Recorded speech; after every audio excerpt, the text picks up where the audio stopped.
Conselho Municipal de Educação da Serra. Estamos aqui hoje em uma incumbência muito significativa para o município. Estaremos preparando um vídeo, o primeiro vídeo do Conselho Municipal, onde apresentaremos vários atores ligados à educação. E hoje aqui conosco o professor Gelson Silva Junquillo, secretário municipal de Educação. Boa tarde, secretário. Boa tarde. Eu queria aproveitar para parabenizar o Conselho, essa iniciativa de ter um documento importante. Acho que esses vários atores que vocês vão entrevistar, isso vai fazer parte de um documentário, né, que vai fazer a memória, vai ajudar a construir a memória do Conselho para futuras gerações, não só para nós agora, né, mas para quem vem depois. Eu acho que é louvável porque a gente vive num país que dificilmente se registra as memórias. Então, acho que é digno de felicitações, né, todos os conselheiros, o presidente Valmir, que tomou essa iniciativa. Eu acho que isso engrandece o Conselho Municipal Comum da Serra, que é conselho considerado modelo, né, não só no Estado, mas no Brasil hoje, tendo em vista a posição que ele ocupa aí de destaque no cenário nacional, né? Com certeza, secretário. Falando em memória, né, secretário? Fale sobre sua história de vida, sua experiência profissional antes de ser secretário de Educação do município da Serra. Bom, eu tenho uma história muito voltada para o serviço público. Eu sempre trabalhei na administração pública, né? E dizem que a gente tem algumas doenças na vida. Acho que dizem que uma delas é ser servidor público. Acho que eu fui tomado por essa doença desde cedo. E em 78, quando eu acabei meu nível médio, eu trabalhei durante 2 anos, eu fiz Cefetes, atual Cefetes hoje. Trabalhei durante 2 anos e em 78 eu ingressei na UFES, no curso de Administração de Empresas. Em 79 eu ingressei como estagiário na Secretaria, então Secretaria de Estado de Planejamento. Trabalhei lá como estagiário até 1981, quando me formei. E no finalzinho da minha graduação, abri um concurso para administrador, que aliás foi o único concurso que teve até hoje, nunca mais teve, concurso para administrador de carreira, né, do Estado. Eu fiz o concurso, fui aprovado em 3º lugar e comecei a trabalhar. Assim, me formei lá, consegui. Esse concurso foi muito bom para mim, porque eu não fiquei procurando emprego, não fiquei desempregado, né? E aí trabalhei no governo do Estado na própria Secretaria, até 1984, quando eu fui para o mestrado na Fundação Getúlio Vargas, em São Paulo. Eu fiz um mestrado também ligado à administração pública. E eu estudei, a minha dissertação foi a experiência do município de Boa Esperança, no norte do estado, que em 1976 desenvolveu a primeira experiência, até então, no período de governos militares, que desenvolveu a ideia da comunidade do poder. Então, fui estudar a experiência dele. Era então o prefeito Amaro Couve, né, que até hoje voltou a ser prefeito de novo, já voltou várias vezes lá no município. Então, eu fiz esse trabalho. Em 86, ainda no mestrado, eu ganhei uma bolsa para Barcelona, na Espanha. Fiquei 6 meses lá fazendo um intercâmbio.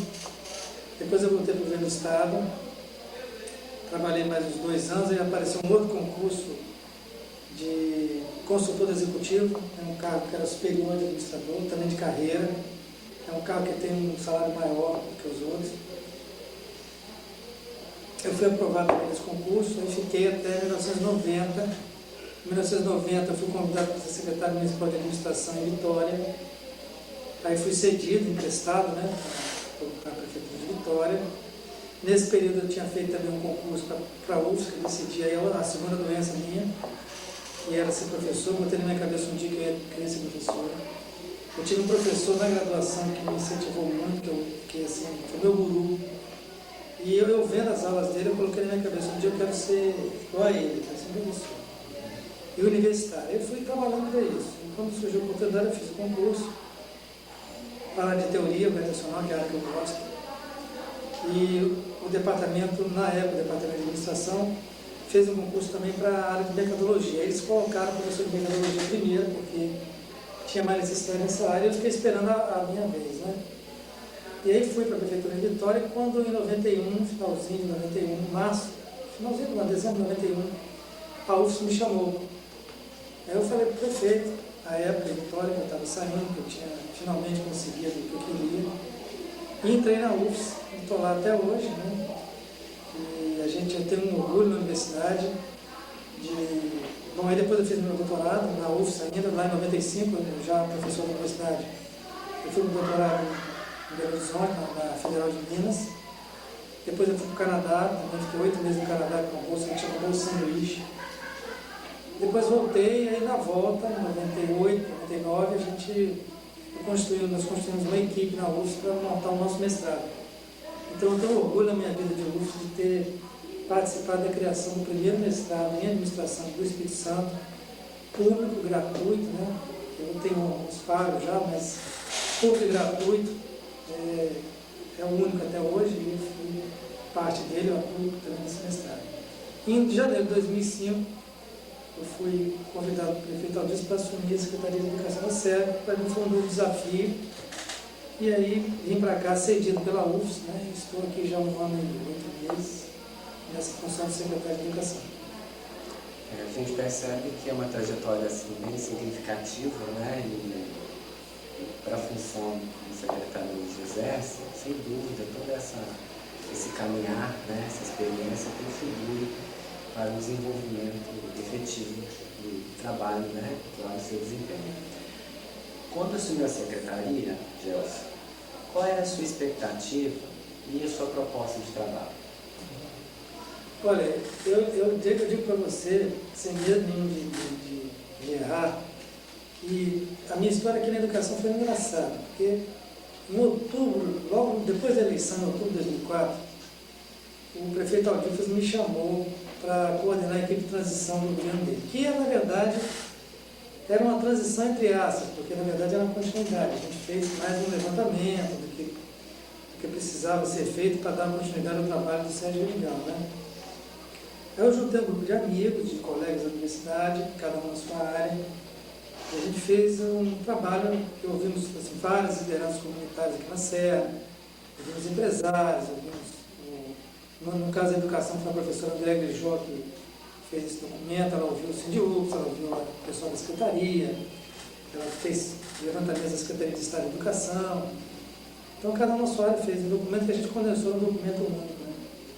E no dia, aproximadamente, eu não lembro exatamente o dia, mas com certeza entre 14 e 17, 18 de dezembro, eu me lembro bem que eu fui à casa do prefeito Aldir em Jacareí para levar esse documento para ele. E me lembro que estava lá o vice-prefeito comentando, olha, hoje está acabando a eleição para diretor, e foi nesse período, então no seu dia, mas é por aí. Está acabando a eleição de diretor, hoje estávamos já, inclusive, contando os votos, né, de quem ganhou, quem perdeu e tal. Aí entregamos os documentos, a gente apresentou e falou, prefeito, estou saindo de férias, sucesso na sua administração, não vou estar aqui na pós, que eu tinha uns 4 anos que eu não tirava férias na UFS. Aí, depois do Natal, dia 26 de dezembro, eu peguei um carro e nós subimos lá por Uriçuquara, né? Fronteira com São Mateus e Linhares. E 2 dias depois, a professora André já me liga lá para a pousada que eu estava e falou assim, olha, vem para cá correndo, porque o Aldir está dizendo, já botou na imprensa que você vai ser secretário de Educação. Eu fiquei maluco, eu liguei para ele, e aí ele falou assim, olha, é isso mesmo, vem para cá. Eu falei, mas que isso, não conversou, me aguarda para a gente conversar. Eu vim correndo para a Vitória, interrompi as férias, e sentando, eu pedi 2 dias dele para pensar, e refleti bastante, porque eu tinha sido eleito coordenador do programa de mestrado lá na UFS. Né? Foi a eleição no dia 14 ou 15 de dezembro lá na UFS. Então, eu tinha já fechado minha vida para janeiro de 2005, assumi a coordenação do mestrado na UFS.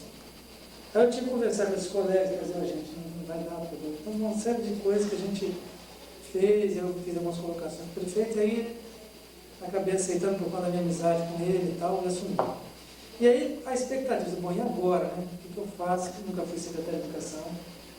Uma coisa é você ser professor de nível superior, outra coisa é você ser secretário de Educação básica. E aí eu fiquei, a primeira pessoa que eu recorri foi a André Grijó, a gente conversou, ela me deu muito apoio. Não, você é um gestor, você tem uma outra visão, né? Você vai, em pouco tempo você pega as nuances da educação, mas você vai, eu acho, contribuir com a visão do gestor e tal. Então eu me empolguei no início, no primeiro dia que o prefeito colocou em secretários, a gente foi para um hotel perto de Nova Almeida, E aí eu cheguei em janeiro, né, lembrando das festas que eu tinha interrompido. Aí eu entrei no hotel, passei por tem um espaço de área livre, você vê a praia.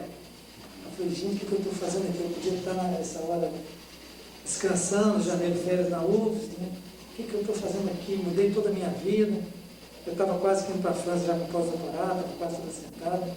Aí fiquei assim, 2 meses aqui, meio assim, sentindo falta da UFS.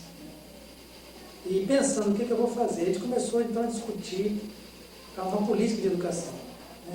Foi 2 meses aproximadamente de muito sofrimento, porque a gente tinha as obras, foi um ano que choveu muito em janeiro, e eu cheguei aqui em janeiro, a gente estava, como teve a eleição em 2004, a Secretaria não teve como se programar para fazer as reformas emergenciais de fim de ano, de férias, né? Então nós entramos no ano com os diretores reclamando por obras nas escolas, chovendo muito, aí vinha diretor reclamar que estava caindo água na sala de aula. Eu passei 1 mês e meio de muito sufoco em fevereiro. Logo depois de janeiro veio o sufoco, para dizer, está muito calmo em janeiro, vai ser agora em fevereiro. Eu ficava esperando amanhã, agora vem fevereiro. E fevereiro chegou com isso, o diretor vinha aqui, vários aqui, todo dia, secretário, não aguento mais, minha porta está no chão, não tem porta no banheiro, está quebrado, não fez a obra. Então eu sofri muito nesse mês. Né? Então a gente começou a montar a equipe e pensando definir uma política, para que a gente não precisasse mais ter esses problemas nesse ano de 2006. Então eu comecei a pensar, o primeiro choque meu foi da questão da rede física, né? A gente começou a perceber que, embora tivesse avançado bastante o município, né, com a questão da obra, de diminuição de espaço alternativo, de espaço alugados para SEI, para a escola, inadequados, mas ainda tinha alguma coisa para fazer. Então a gente buscou tratar essa área física logo de início, e com a equipe montada, que o prefeito me deu autonomia para montar a equipe aqui, a gente ter muita interferência político-partidária, né? A minha área de ensino é toda técnica, a gente não tem nenhuma interferência político-partidária. E aí começamos a pensar uma política para trabalhar uma proposta. Né? Então, assim, de janeiro a fevereiro eu fiquei meio que aparecendo, meio que perdido, assim, angustiado. E a partir de março a gente começou a assentar a poeira. Eu botei na minha cabeça, bom, agora eu já vim, agora chega, agora acabou a UFS, agora assume isso aqui. E lá pelo 4º, 5º mês eu comecei a ter uma maior admiração pela Serra, pelo magistério, pelo que eu via nas escolas, né? E acabou que hoje eu fico assim, meio que, quando eu vou à UFS, eu fico sentindo falta daqui. Tanto que daqui, se eu continuar até 2008, se tudo correr como está correndo hoje, eu vou sentir muita falta quando eu voltar, em 2009, para a universidade. Mas enfim, no início tinha uma expectativa assim, que eu não sabia muito o que era, o que eu ia pegar aqui, como é que ia ser a minha experiência, como é que ia ser a minha adaptação, como é que ia ser a resposta do magistério de não ter alguém que não fosse da educação propriamente dita, né? Mas, para minha surpresa, a receptividade foi muito grande por ser um professor, né? Então tinha uma demanda muito grande que a secretaria fosse ocupada por um professor. E aí eu comecei a descobrir que, embora eu não fosse professor de educação básica, nunca tivesse entrado numa sala para ensinar meninos de 7 a 14 anos no ensino fundamental, por exemplo, eu tinha uma linguagem que era de linguagem de professor. Então, quando eu converso com o professor, a gente faz visita às escolas, ou encontros que a gente faz, eles me entendem, e eu os entendo. A gente sabe, aí começa a trocar angústias, né? A gente sabe onde a gente está falando, quer dizer, a gente entende a sala de aula. Então, isso começou a ter para mim, uma coisa assim, de que eu comecei a me sentir assim, apto para continuar secretário, né? Que me deu muita força. E de ver que as pessoas estavam percebendo que tinha um diálogo que eles conseguiam ouvir. Então isso me ajudou bastante. Aí, a partir daí, dessa expectativa inicial de não saber muito o que era, a gente fez, começou a discutir a política e fechamos em 3 eixos a nossa política. Né? Uma delas é a gestão democrática, que aí nós fortalecemos os conselhos escolares, porque a gente tem ainda hoje, ainda existe isso, nós estamos trabalhando, mas é uma cultura firmada, não só aqui, mas em vários municípios, do conselho escolar, que não é muito forte, né? Embora tenha uma legislação muito avançada, mas você tem, em alguns casos, o diretor que é presidente do conselho. Então você pega uma empresa, né? Eu fico pensando na administração. Uma empresa que o diretor-presidente, ele é diretor de um conselho que o fiscaliza, quer dizer, então não tem fiscalização, né? Mas, enfim, isso é uma luta que eu ainda vou comprar do diretor não ser o presidente do conselho. Mas ele resolveu não comprar isso agora. Resolvemos comprar o quê? Formação de conselheiros, então tem um funcionário aqui só para isso, que ele está tratando esse eixo, que é formação de conselho. O ano passado nós elegemos todos os conselheiros uma data só, unificamos, né, a data de eleição, acompanhamos todo o processo de legalização desses novos conselheiros, dos novos conselheiros, apostas dos conselheiros, né. Temos trabalhado a eleição fortalecida, a eleição de diretor. Esse ano vamos fazer já agora em dezembro, como manda a lei, a eleição desse mandato do prefeito Aldifes, e a eleição que vai ter algumas novidades, né, que a gente está trabalhando, em termos do candidato. Ele tem que fazer um curso, não mais uma prova, só tem que fazer um curso, ele vai ser aprovado ou reprovado no curso de gestão. E se ele não for aprovado, ele não está apto à eleição. Então estamos tentando também o TRE para fazer as urnas eletrônicas, para a gente ter contar papel, né? Parece que há uma chance muito boa disso. O outro eixo da política, assim, também o PROAF, né? Eu destinei mais dinheiro para os diretores, por conta de que a gente conseguiu agora em dezembro do ano passado, em janeiro desse ano, com tudo que eu sofri no ano passado, fazer toda a manutenção emergencial no final do ano, nas férias. Então os diretores entraram em fevereiro sem problema de rede física. E também não tivemos chuva, né? Que ajudou as empreiteiras a acabar o trabalho. E aí eu comecei a perceber que o diretor tinha problema de manutenção. Tem problema de manutenção. Queima a lâmpada, queima o dispositivo dessa lâmpada aqui, quebra uma dobradiça de porta. Então ele vem, aí liga para mim, ou ligava, né? Secretário, eu estou sem a minha fechadura. Aí para eu comprar uma fechadura para ele, eu demoro no mínimo 3 meses, porque tem licitação, né? Aí eu calculei mais ou menos um valor, 20% do que ele poderia, do que ele tem numa escola de manutenção, do que ele poderia quebrar naquele ano, dá problema de conserto e tal. Aí repassei esse dinheiro para eles. Então esse ano eu não tive nenhum diretor me ligando dizendo que tem o esquemado, porque a obrigação dele agora é dele. Eu criei uma rubrica que chama Pequenos Reparos, né, que é um dinheiro a mais, além de custeio e capital, para ele gastar só com reparos. Tanto para a SEI como o ensino fundamental, o valor mesmo, per capita, aluno. Por quê? Porque o aluno de SEI e aluno de fundamental, eles têm valor diferenciado para custeio e capital. Mas para esse pequeno reparo, essa rubrica, a mesma fechadura, a mesma dobradiça do SEI e do ensino fundamental custa o mesmo valor, então você não tem diferencial um de outro. Então ele ganha o mesmo valor per capita, né, por aluno. Então esse ano eu estou tranquilo, não tem assim nenhuma preocupação de diretor me ligar, porque ele tem um dinheiro, eu cobro dele. Agora eu cobro, ele não me cobra mais, entendeu? E a gente está pensando em avançar para o ano que vem mais ainda. Fazer um grande contrato, né, de uma grande licitação, um valor aproximado de 2 milhões de reais, só para disque manutenção. Então ele não vai ter mais esse dinheiro, porque isso também gera para o diretor um trabalho extra de contabilidade, né? Então, mais uma nota fiscal que ele tem que contratar para prestador de serviço, um processo burocrático. Então eles ficam um pouco assim, poxa, mais uma coisa para fazer. Então a gente está pensando, esse ano eu estou em contato com o secretário de obras, ele está pensando, ele está levantando os dados, a gente faria um contato mãe, e a partir do ano que vem o diretor tem problema, pega o telefone no 0800 e liga, estou precisando disso aqui.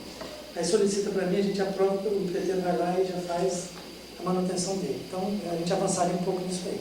Quer dizer, de qualquer maneira, você não está tirando a autonomia do diretor, né? Então você tem a gestão democrática. O outro é qualidade na educação, que é um outro eixo. Aí nós estamos trabalhando com a saúde dos trabalhadores, a educação, nós estamos trabalhando com a melhoria da rede física, estamos trabalhando com, coloquei quadro branco de pincel em todas as escolas, né? Pouquíssimas estão sendo que a gente licitou uma metragem de quadros, mas o diretor não quis na época, agora ele quer, só que aí não dá mais. Eu tive que licitar de novo. Então já melhorou porque tinha muita alergia, então a gente acabou com giz, né? E o ano que vem nós estamos já orçando para fazer no 6, então 6 não mais vai ter quadro de giz. Nós estamos fazendo, já instalando esse ano também o curso de saúde vocal, que é uma aula, né, que é uma forma de aula. Tenta ensinar o professor como usar a voz, né? Nós avançamos também, acabei de alugar agora lá em Bairro de Fátima, um prédio de 2 andares para o Centro de Formação do Magistério. Aliás, profissionais da educação, porque o magistério seria só professor, a gente tem sociedade de secretaria, né? Tem servente, tem todo mundo que trabalha na educação. Vai ser o primeiro centro de formação que eu tenho notícia no Espírito Santo. É um prédio só para formação de educadores. A gente está na fase agora de adaptar o prédio, pintura, essas coisas, né? Devemos começar timidamente, ainda talvez mês que vem, com umas salas ainda não apropriadas, né? Até o final do ano, com mobiliário suficiente, com todo o equipamento necessário, né? Porque a gente está investindo muito em formação. Aliás, foi um ponto que o magistério ano passado reconheceu muito o avanço na formação, né? E a gente também implantou um sistema de estar perto da escola, estar sempre reunindo os pedagogos todo mês, para discutir os problemas da escola. Eu percebi que aqui existia uma coisa, assim, existe ainda uma cultura. Eu falo muito em cultura porque eu trabalho em cultura na UFS, né? Cultura organizacional, o tema que eu pesquiso, que eu trabalho lá. E envolve cultura, envolve as práticas do nosso cotidiano. E aí, uma prática aqui era ver esse órgão central, nós estamos aqui, como algo assim, a CEDU está lá na Serra, e nós estamos em escola distante. Então tinha uma demanda do magistério de que a CEDU fazia tudo e não ouvia a escola, uma coisa meio isolada, né? Ou então, quando ia à escola, ia na função policial, ia inspeção para dizer: você está errado, você não fez isso, porque não fez, cadê a nota aqui, assina que você não fez. Então a gente começou a aproximar a escola do órgão central. Então a gente tem feito reuniões periódicas, agora mesmo estão reunindo os pedagogos para discutir os projetos de política pedagógica, as escolas não têm a maioria, nós estamos fechando agora esse ano os projetos de política pedagógica. Então nós estamos reunindo com os pedagogos e diretores, né? Todo mês a gente faz isso. Nós vamos definir também agora uma equipe de acompanhamento das escolas, vamos botar 6 pessoas aqui dentro. Eles vão ficar aqui, vão ficar correndo, cada um vai ficar com 10 escolas, para estar acompanhando o diretor. Então, a função dessa equipe de 5, 6 pessoas está sendo definida pelos pedagogos. Eu estou com um levantamento aí, que eles já me disseram o que eles acham que seria uma equipe de acompanhamento e qual o perfil desse profissional. Então, a partir do que eles querem, vamos montar essa equipe. Então, é sempre ouvir a escola e levar e trazer.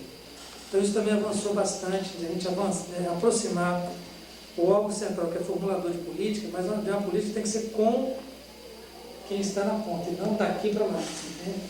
Até para ter mais legitimidade.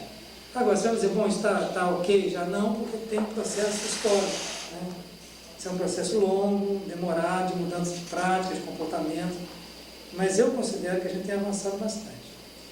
E o outro ponto da política, o terceiro eixo, é o eixo da atividade extracurricular, que a gente está investindo muito em atividades extra-horário do ensino regular. Então, o aluno tem a carga horária dele garantida de 800 horas aula, né? De português, matemática, história, geografia, educação física, inglês, ciências, e o outro horário ele está livre, né? Livre no sentido assim, não que ele não tenha que ir para casa, mas livre de qualquer outra atividade. Então ele vai para casa, ele não sabe, muitos alunos aqui na Serra não tem família constituída, ele vai para a rua, ele não tem um local, não tem às vezes uma casa adequada para ele, o pai e a mãe ficam fora o dia inteiro, ele não tem ocupação, aí vai para onde? Vai para o mundo das drogas, vai para o mundo não aconselhável para um garoto dessa idade, ou para uma menina da idade que a gente atende, né? Então nós estamos investindo muito nisso, de oferecer ao aluno horário extra, para ele ocupar o espaço com atividade educacional. Então nós estamos batendo muito nesse projeto e investindo bastante. E o ano passado, o prefeito nos autorizou a trabalhar com a ideia de escola tempo integral. Então nós compramos o Riviera ano passado, em dezembro. Hoje, de manhã, eu fui visitar as obras, a gente está já quase, eu acho que daqui a uns 2 meses, com a parte olímpica pronta, né? Nós estamos refazendo a piscina, estamos comprando a área de jogos de mesa, de tênis, de mesa, xadrez, damas, essas coisas, está pronto isso aí lá. A piscina está em obra ainda. Então vai ter lá 2 campos de futebol de areia, um campo de futebol de areia, 2 de vôlei e 1 de futebol de campo, né? Para começar. E depois nós estamos no projeto, já está sendo terminado. Aí a parte do clube, onde era o clube mesmo, na parte de dança, tal, o prédio, nós vamos refazer ali uma escola, né? Então nós vamos ter até esse final do ano, a parte atlética entregue. Aí nós vamos pegar o pessoal do Dom Helder, que hoje é um espaço alugado.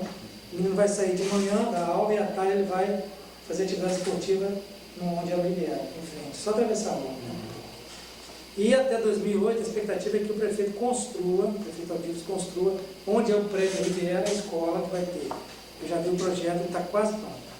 Sala de mudança, auditório, sala de informática, né? E sala de ciências, laboratório de ciências. Então, essa é uma escola que já vai ser em breve. Tem a Vila Nova de Colasso, que vai ser a maior do Espírito Santo, né? Que vai ser feita também em tempo integral.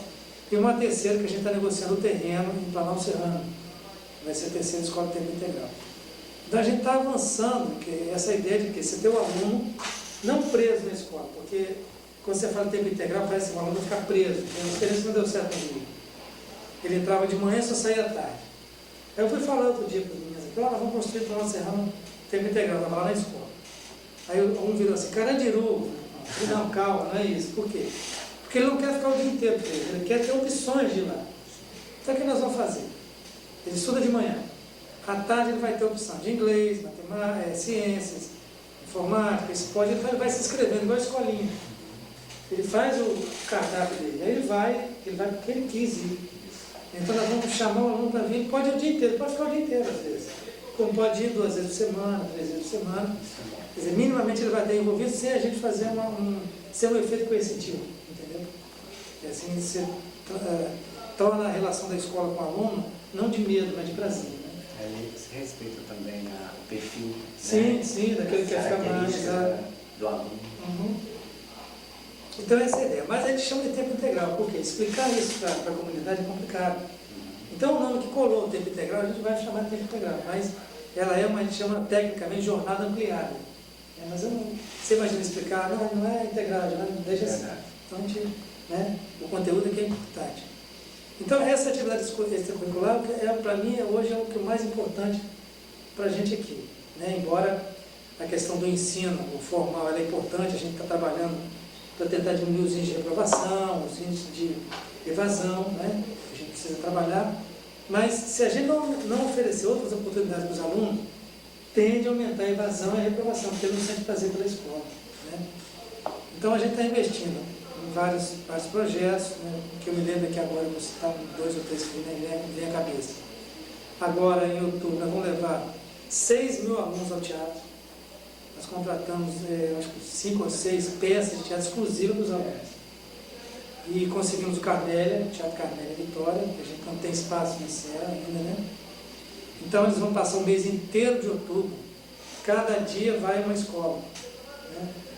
E a gente vai poder ser transporte e lanche, e o grupo teatral vai se apresentar exclusivamente para esses alunos. Então, um total 6 mil alunos, que é um projeto que a gente chama Teatro em Cena. Que, além de levar o aluno, também nós contratamos alguns atores, o Wilson Henrique, por exemplo, está dando aula agora, no final de semana, para formar multiplicador na rede, professores que queiram trabalhar com teatro como apoio pedagógico.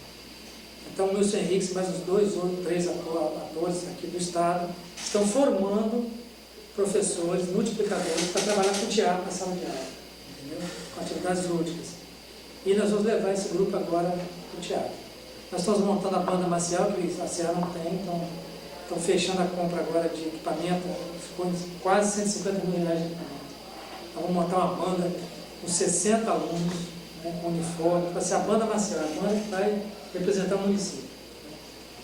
E agora tem 2 professores pesquisando a escolinha de esporte, para fazer escolinha de futebol, escolinha de vôlei, de basquete, onde tiver quadro, né?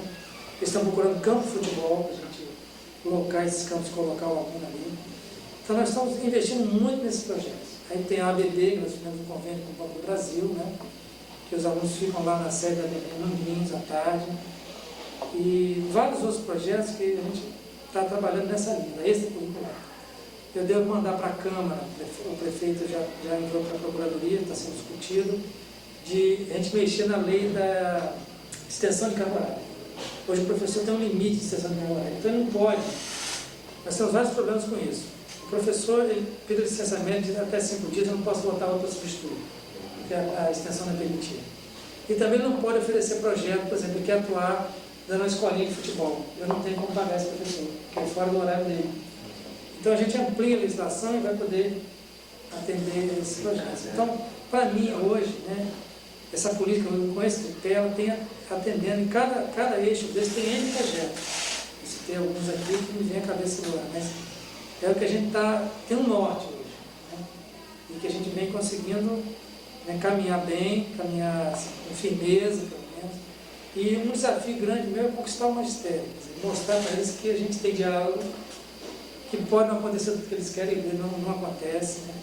Mas a gente avançou na questão salarial, ainda que não seja ideal, dificilmente vai ser, porque o município não tem um orçamento que suporte o que seria o ideal, mas a gente avançou bastante, corrigimos as distorções que tinha por conta de abonos que foram dados, né? Tinha uma distorção na carreira do magistério. Então esse ano a gente fechou isso, agora em novembro pagou uma parcela e zera tudo. O ano que vem já é uma discussão de reposição, não de perda dos abonos, mas a discussão de pensar um reajuste que não tem mais perda por conta de política de abono da ANESER. Até porque a gente não vem praticando abono, porque os síndicos também concordam com isso, que abono não é a política mais certa para a educação. A gente tem que investir e investir o dinheiro, os recursos que tem naquilo que é devido também no reajuste digno e não de abono. Então a gente tem avançado, tem assim, mais do que errado, acredito. Não quero dizer que vocês acertou em tudo, não é por aí. A gente tem procurado ouvir o que a gente tem errado para poder avançar mais. Mas eu acredito que em 1 ano e 8 meses a gente tem pelo menos uma política definida, tem conquistado alguns espaços importantes, né? E buscando cumprir esse tripé que é definido, que seria a nossa política educacional aí no município. A gente percebe realmente que vários projetos foram implementados, né? E muitos ainda, sem dúvida, né? Pelo que a gente percebe, né, na fala do secretário, serão desenvolvidos. Secretário, o senhor poderia destacar, durante esse período, né, onde o senhor assumiu essa pasta, quais são, apesar de já ter falado alguns, mas quais são os principais avanços desenvolvidos nessa administração? Tá, eu acho que, na questão da educação, acho que o primeiro avanço que o prefeito, ele fala muito disso, ele fala assim, que na época dele não conseguiu fazer. E nós só fizemos tempo porque ele chegou para mim uma passada e falou assim, olha, eu sei que você sofreu bastante com a questão das obras que não foram feitas em 2004, então você faça o levantamento até agosto do ano passado, que a gente vai fazer a licitação, quando chegar em dezembro, acabou a aula, você já entra com as empresas fazer a reforma. Isso foi feito, né? Então acho que a gente avançou muito na área física, tanto na reforma emergencial, de fazer nas férias, como também na entrega de prédios escolares novos. Só esse ano a gente inaugurou 3, né? Hélio Ferraz, Planalto Serrano e Jacaraí. Entregamos, quando eu assumi aqui também em 2005, 2, 6 e uma escola.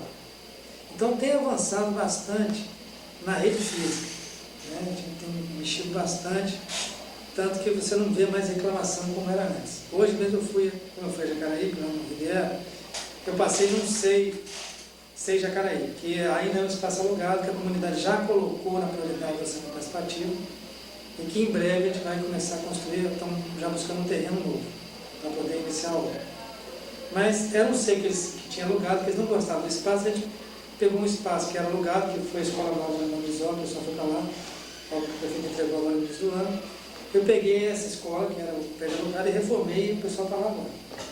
Aí eu estive lá antes, quando era ruim, agora, hoje que eu fui lá, então é uma outra escola, um outro SEI, né? Então a gente avançou, mesmo no espaço alugado, a gente avançou até onde pode ir, porque você também não pode investir em espaços que não é nosso, porque não tem investimento. Mas pelo menos melhorar, pintar, acertar um banheiro que está para tirar o banheiro, tem aqui no centro da Serra mesmo, a escola Centro da Serra, que é aqui na Avenida Central, o banheiro, eu estive lá o ano passado, eu ia sempre lá, o banheiro era dentro da cozinha. O banheiro dos professores ficava dentro da cozinha, que serve merenda para os alunos. Então o professor, você tinha um banheiro dos alunos fora, no pátio, porque também ele não é um espaço para a escola, né? A gente usa ali até construir uma nova aqui na Serra Centro. Aí o professor que queria o banheiro, ele tinha que passar dentro da cozinha. Então na obra emergencial que a gente fez agora esse fim de ano, você tem lá os banheiros dos professores, tem fiz banheiro masculino e feminino para aluno. Quer dizer, você melhorou mesmo no espaço, que não é nosso, mas ali não é alugado, pelo menos não vai ficar para o proprietário, né? Mas a gente melhorou as condições de uso do espaço. Então tem muito avanço nessa área. Então acho que o principal um deles é esse. O segundo é a formação do magistério. A gente tem, inclusive, de auxiliar de secretaria escolar. Fizemos agora, no mês passado, um exclusivo para auxiliar de secretaria escolar e assistente de professor, pessoal de SEI, né, que ajuda o professor na educação infantil. Então, a formação, isso são os professores reconhecem, eles colocam que foi um avanço grande. O outro é o diálogo que a gente vem mantendo com a categoria. A gente vem conversando bastante com os professores, eu de categoria não no sentido sindical, mas o sindicato também vem conversando bastante. Aliás, eles reconhecem isso, né, que a gente mantém uma conversa, pode ser até não chegando eles querem, mas que pelo menos conversa, discute. Mas categoria que eu digo, o magistério e os outros profissionais da educação. A gente tem se aproximado muito para quebrar essa distância do órgão central para a escola. Então a gente avançou também muito nisso. E o avanço das atividades, projetos extracurriculares. Eu acho que essa aqui é uma foto ali, não vai mostrar na câmera, você vê aqui do meu lado, do projeto Fora da Escola Também Se Aprende, que a gente iniciou ano passado com passeios ciclísticos, aqui foi no CA7, em que o aluno, a gente parava, por exemplo, parava em frente aos prédios históricos da CA7, e o professor de História e Geografia falava um pouco daquilo ali. Então ele passeava, mas ao mesmo tempo ele aprendia. O projeto se chama Fora da Escola Também Se Aprende. Aí esse ano a gente cansou de fazer passeio ciclístico, vamos fazer outra coisa. E eu estava angustiado porque até agora, julho, não tinha definido o que fazer, o ano está acabando. Aí eu tirei 20 dias de férias, né? Coisa que parece inédita aqui também no município, né? Um negócio interessante que eu acho que para guardar nas memórias é interessante. Eu descobri aqui que o secretário não pode tirar férias. Assim, primeiro que as pessoas acham chique o secretário que fala assim, não, eu não posso tirar férias. Eu não tenho ninguém que me substitua. E outro é o seguinte, se o secretário tirar férias, começa a boato, ele vai cair. Aí veio gente aqui depois dizendo, pô, ele foi para a França, ele vai voltar mais. Pô, secretário, ainda bem que você voltou. Você precisa de ver. As pessoas vêm me cumprimentar aqui, pô, você voltou, que bom. Veio, voltou mesmo, né? Aí que eu fui descobrir por quê.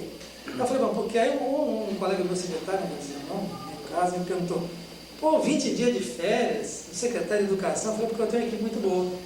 Eu ensino para meus alunos, que o bom gestor é que ele pode sair, e a coisa continua.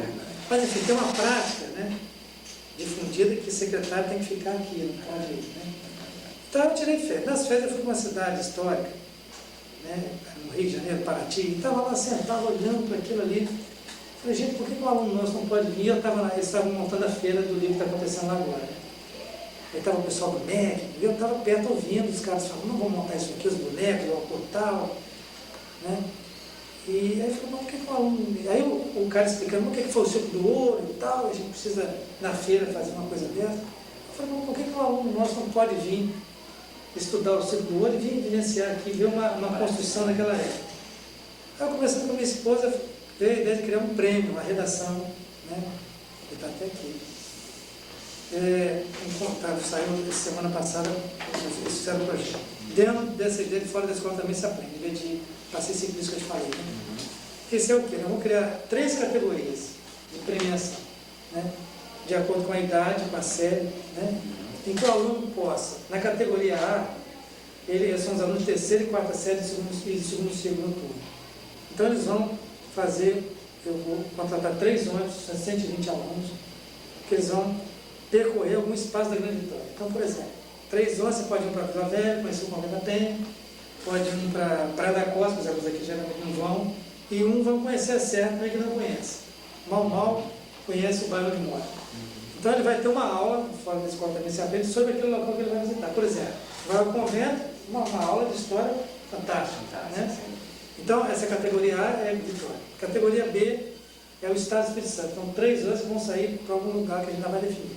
Pode ser no Museu do Leitão, pode ser em Itaúna, para conhecer o efeito do meio ambiente, a areia que invadiu a cidade, que foi colocada no lugar errado, porque tiraram a mata, coisa e tal.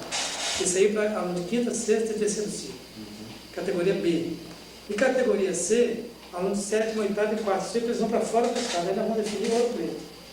Por quê? Porque Ouro Preto está mais perto, tem mais riqueza, né, de patrimônio histórico e cultural, e Paraty está mais longe. Então, fechamos Ouro Preto. Então, vão 3 ônibus para eles, para passar, eles vão sair daqui quinta, vão ficar sexta, sábado e domingo eles voltam. Com um professor nosso, nós vamos contratar uma empresa de turismo que vai fazer todo o passeio, vai monitorar, E como que vai ser essa escolha? As escolas já estão com prazo para fazer internamente suas redações, e o tema são os 450 anos da Serra, está fazendo 450 anos agora, né? Em dezembro. E categorias, não vai ser o primeiro de cada categoria que vai para o prêmio lá. Eles vão, na categoria A, ele vai concorrer ao prêmio na Serra. Então, os 120 primeiros vão estar nesses 3 nomes. Na categoria B, ele concorre ao Espírito Santo, então está ali. E os alunos mais adultos, uma idade mais avançada, eles vão para fora do estado. Então, não é o primeiro que vai concorrer, eles vão concorrer para as suas categorias e os 120 primeiros têm a... Então, é um projeto fora da escola, que também é do eixo extracurricular.